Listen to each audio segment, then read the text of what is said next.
L'Algérie se réveille sous des murmures qui traversent le temps et les déserts. Un nom refait surface, Nasser El-Djinn. Ses pas silencieux secouent les puissants, bouleversent les certitudes, et même les capitales occidentales frissonnent à l'évocation d'un nom, le Mahdi. Mais que signifient réellement ces signes? Et si derrière la politique, les révoltes et les rumeurs, une force invisible façonnait le destin des hommes? Aujourd'hui, nous plongeons dans le mystère, l'histoire et l'éveil des âmes pour comprendre ce que le ciel veut révéler à la terre. Un souffle du mystère. Nasser El-Djinn réapparaît, image d'ouverture. Un désert vaste, balayé par le vent. Le sable danse comme s'il portait des secrets enfouis depuis des siècles. Une silhouette se dessine dans la brume. Un vieil homme qui marche, le visage caché sous son turban, ses pas résonnant comme une mémoire oubliée. L'Algérie, terre de résistance, de lutte, mais aussi de légende. Certains disent que les montagnes du Hogar murmurent encore les prières des anciens. Les oasis cachées dans le désert auraient été témoins d'histoires que les hommes modernes ont oubliées. Mais parmi toutes ces histoires, il en est une qui refait surface chaque fois que le monde s'assombrit. Celle de Nasser El-Djinn. On raconte qu'il apparaît lorsque l'injustice se fait trop lourde, lorsque les puissants oublient leurs responsabilités et que les peuples perdent l'espoir. Pour certains, Nasser El-Djinn n'est qu'un nom, un mythe forgé par les conteurs. Mais pour d'autres, il est bien réel, une ombre qui veille, un souffle qui rappelle aux hommes que la justice d'Allah ne dort jamais. Une histoire inspirante. Dans un village reculé du sud algérien, la mémoire collective garde un récit transmis de génération en génération. On dit qu'il y a des décennies, un gouverneur injuste écrasait les habitants de ses impôts et de sa cruauté. Une nuit, alors que la lune était pleine, un homme mystérieux serait apparu dans la vallée. Ses habits étaient simples, son regard profond. On l'appelait déjà Nasser El-Djinn. Il n'avait ni armée, ni armes, seulement des paroles. Mais ces paroles transperçaient les cœurs. On raconte qu'il se tenait devant les hommes du pouvoir et leur disait « Les royaumes bâtis sur l'oppression s'effondrent comme des châteaux de sable. Allah a promis la justice, et ses promesses ne sont jamais vaines. » Le lendemain, ce gouverneur injuste aurait perdu tout son pouvoir, balayé par une série d'événements inexpliqués. Depuis, les anciens disent « Quand la nuit devient trop noire, Nasser El-Djinn marche à nouveau, narration immersive. » Aujourd'hui, son nom refait surface. À Alger, dans les cafés, sur les réseaux, même dans les cercles de pouvoir, des murmures circulent. Et si Nasser El-Djinn était revenu? Certains prétendent avoir vu une silhouette étrange près de la Casbah, un vieil homme qui disparaît dans les ruelles étroites après avoir prononcé des mots énigmatiques. D'autres jurent avoir entendu son nom dans des rêves, comme si Allah rappelait aux croyants qu'un temps particulier se prépare. La question demeure, est-il un homme de chair et de sang, ou bien un symbole envoyé pour réveiller les consciences? Dimension spirituelle dans la tradition islamique, Allah envoie toujours des rappels à son peuple, parfois par des prophètes, parfois par des signes, parfois même par des hommes mystérieux dont le rôle est d'agiter les cœurs endormis. Le Coran nous rappelle « وَكَذَلِكَ نُصَرِّفُ الْآيَاتِ وَلِيَقُولُوا دَرَسْتَ وَلِنُبَيِّنَهُ لِقَوْمٍ يَعْلَمُونَ » C'est ainsi que nous multiplions les signes afin qu'ils disent « Tu as étudié » et pour que nous les expliquions à des gens qui savent. Sourate Al-An'am 105. Peut-être que le retour du nom de Nasser el-Djinn n'est rien d'autre qu'un signe. Non pas un signe politique, mais un signe spirituel. Un rappel que dans l'ombre des injustices, Allah prépare toujours la lumière. Question aux spectateurs. Et toi, crois-tu vraiment que tout ce qui secoue ce monde est uniquement politique? Ou penses-tu qu'il existe une force spirituelle, plus grande que les hommes et leurs complots, qui agit dans le silence? 2. Tebboune et le poids du destin. Un bureau présidentiel plongé dans une pénombre lourde. Une lampe éclaire à moitié des dossiers empilés, des décisions à prendre, des lettres venues de l'étranger. Le silence est pesant, presque spirituel, comme si chaque papier contenait plus qu'une signature. Un poids de destin. Voix off, ton grave et méditatif. Abdelmadjid Tebboune, président de l'Algérie, se retrouve prise entre le tumulte des hommes et le mystère des signes. Le monde le regarde. Ses décisions influencent non seulement la politique, mais aussi la mémoire d'un peuple forgé dans la résistance et le sacrifice. Pourtant, l'histoire nous enseigne que chaque dirigeant est testé. Non par la force de ses armées, ni par la richesse de ses alliés, mais par la justesse de son âme. Le pouvoir comme épreuve. L'être humain perçoit souvent le pouvoir comme un privilège. Mais en islam, le pouvoir est d'abord une amana, une responsabilité lourde confiée par Allah. Chaque fois qu'un homme s'assoit sur un trône, il doit se souvenir que ce siège est fait de flammes s'il n'y applique pas la justice. Dans la tradition, on rapporte qu'un sage rappelait au gouverneur: « Le pouvoir est semblable à une épée tenue par un fil. Tu peux régner un temps, mais si tu oublies Allah, la lame tombera sur toi. » L'Algérie elle-même est une terre où le pouvoir a toujours été contesté, secoué, façonné par des luttes. De l'époque coloniale aux révoltes récentes, chaque dirigeant a été confronté à une vérité. Aucun trône n'est éternel. La spiritualité derrière la politique. Quand les événements secouent les trônes, ce n'est pas un hasard. Derrière chaque bouleversement, Allah rappelle que le pouvoir n'est jamais entre les mains des hommes. C'est lui qui élève, c'est lui qui abaisse. Le Coran dit « Qulillahumma malik al-mulk, tu'til mulk man tasha, wa tanzirul mulk mimman tasha. » 10. Ô Allah, maître de la royauté, tu donnes la royauté à qui tu veux, et tu l'ôtes à qui tu veux. Sourate Al-Imran, 26. Ces paroles résonnent au-delà du palais présidentiel. Elles rappellent que même les plus grands empires se sont effondrés lorsqu'ils ont oublié cette vérité. Les pharaons, les empires romains, les califats injustes, tous ont été balayés par la volonté divine, une histoire de sagesse. On raconte qu'un roi d'Orient consulta un savant en lui demandant « Comment puis-je m'assurer que mon règne sera solide ?» Le savant répondit « Ne t'assure pas de ton trône. Assure-toi de ton cœur. Car si ton cœur est avec Allah, ton peuple te suivra. Mais si ton cœur se détourne, même tes plus proches conseillers se retourneront contre toi. » Cette histoire, transmise de génération en génération, rappelle que le pouvoir est fragile lorsqu'il repose uniquement sur la peur ou la force, mais il devient lumière lorsqu'il est guidé par la justice.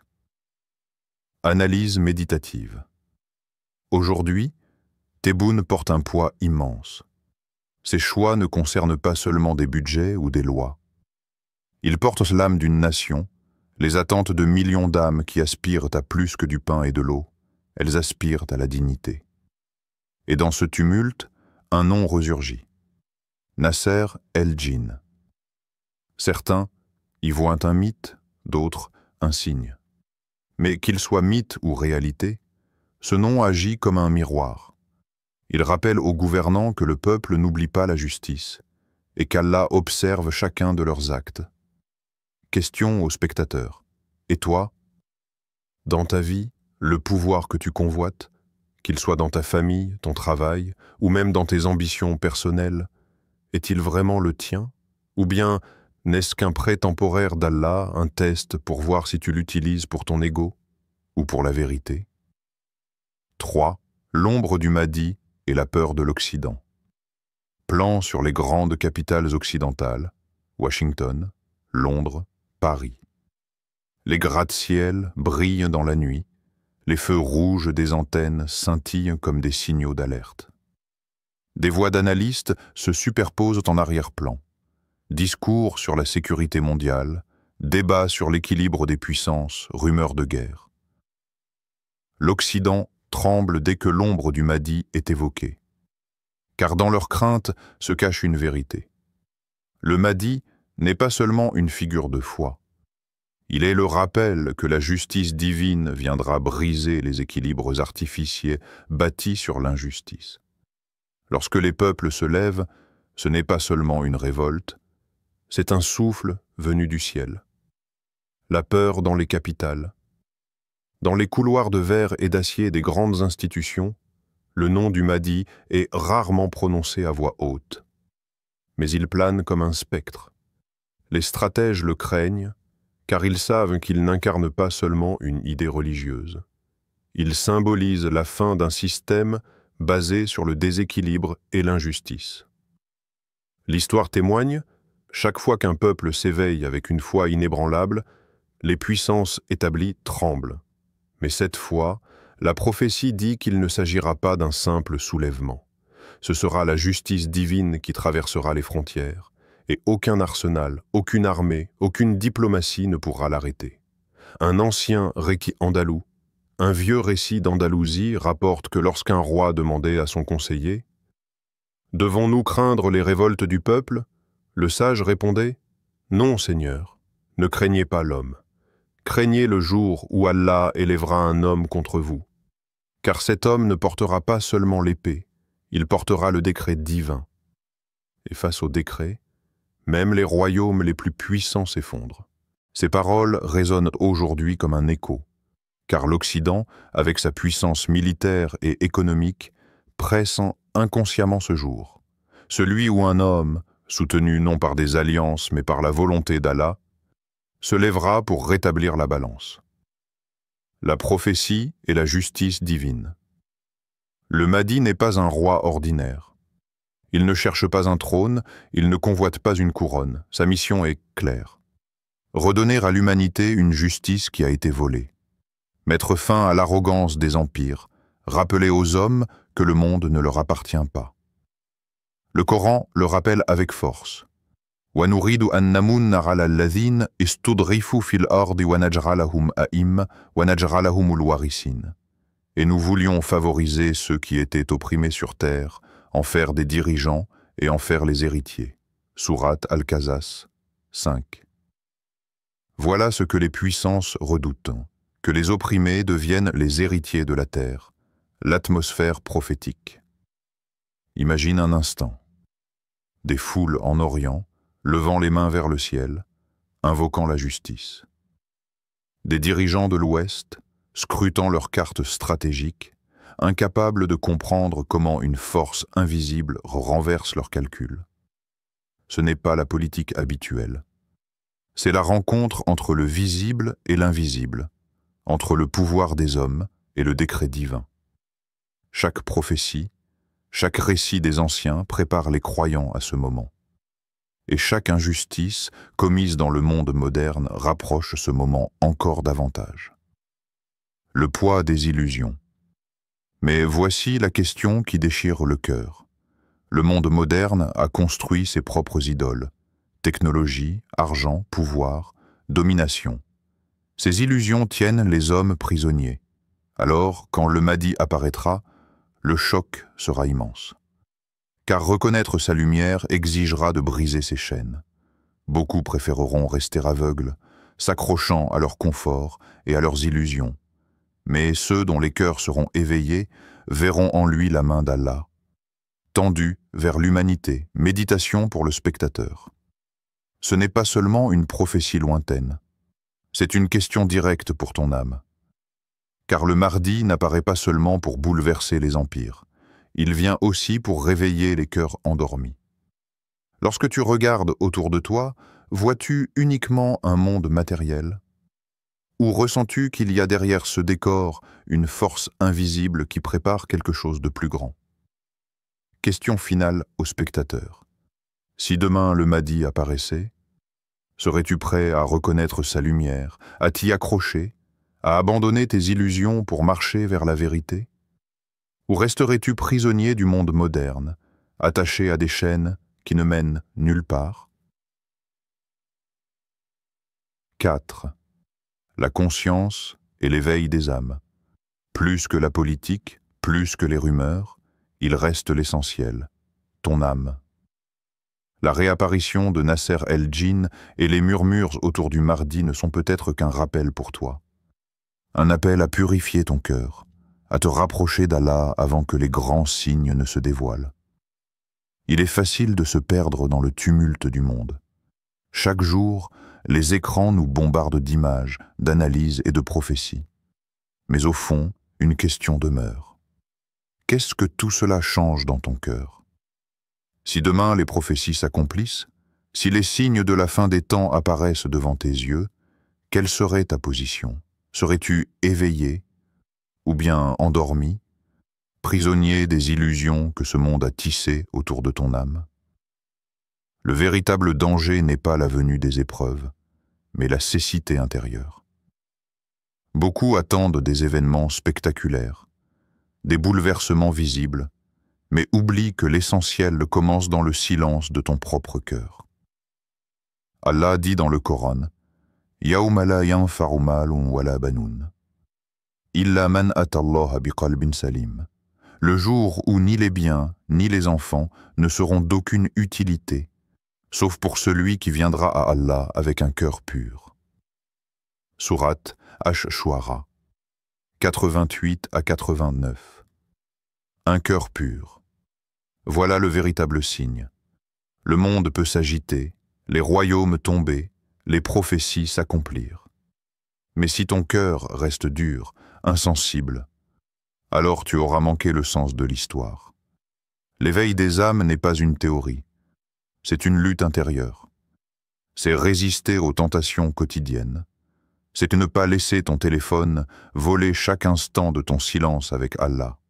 C'est fermer tes yeux devant ce qui est interdit, même quand personne ne te voit. C'est pardonner, même quand la rancune t'appelle. Ce n'est pas grandiose aux yeux du monde, mais c'est immense aux yeux d'Allah. Et peut-être que le Mahdi, lorsqu'il apparaîtra, ne cherchera pas d'abord des armées, mais des cœurs. Des cœurs capables de supporter le poids de la justice divine. Des âmes assez éveillées pour reconnaître la vérité même lorsqu'elle dérange leurs habitudes. Images, des visages simples, des croyants dans différents pays, priant dans la nuit. L'éveil des âmes, c'est aussi collectif. Une communauté qui se souvient d'Allah devient une lumière dans l'obscurité. Un peuple qui s'élève par la foi devient invincible, même si ses moyens semblent faibles. L'histoire nous l'a prouvé encore et encore. Les empires les plus puissants tombent quand la vérité se lève. Mais cette lumière commence toujours par une étincelle individuelle, et cette étincelle, c'est peut-être toi. Moment méditatif, voix plus douce. Ô toi qui écoutes ces mots, ferme les yeux un instant, respire. Ressens ton cœur. Que dis-tu à Allah en ce moment? Que lui confies-tu? As-tu peur? As-tu des regrets? Ou as-tu une gratitude silencieuse qui brûle en toi? L'éveil des âmes, ce n'est pas une philosophie lointaine. C'est maintenant, ici, dans ton souffle, dans tes prières, dans ton repentir. Histoire inspirante. On raconte qu'un homme simple, dans une petite ville, priait chaque nuit seul dans sa maison. Ses voisins se moquèrent de lui. À quoi servent tes prières? Le monde ne change pas. Mais des années plus tard, lorsqu'une grande épreuve frappa leur communauté, c'est lui que les gens vinrent revoir. Car son cœur avait acquis une lumière, et sa parole touchait les âmes. Il n'était pas roi, il n'était pas savant, mais son cœur était éveillé, et cela suffisait pour guider ceux qui étaient perdus. Ainsi en est-il de toi. Ton cœur éveillé peut être une lampe dans la nuit d'un autre. Prière.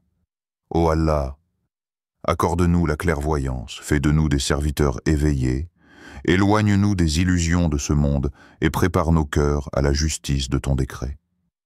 Fais que nos âmes soient de celles qui reconnaissent en la vérité et qui se prosternent devant toi avant que ne vienne l'heure. Question finale aux spectateurs. Quand les signes se dévoilent autour de toi, les ignores-tu? Ou les laisses-tu transformer ton cœur? Car au final, le plus grand des signes n'est pas celui qui secoue les nations, mais celui qui réveille ton âme. Les mystères que nous avons explorés, la réapparition de Nasser el-Djinn, le poids du pouvoir, l'ombre du Mahdi, ne sont pas seulement des histoires lointaines.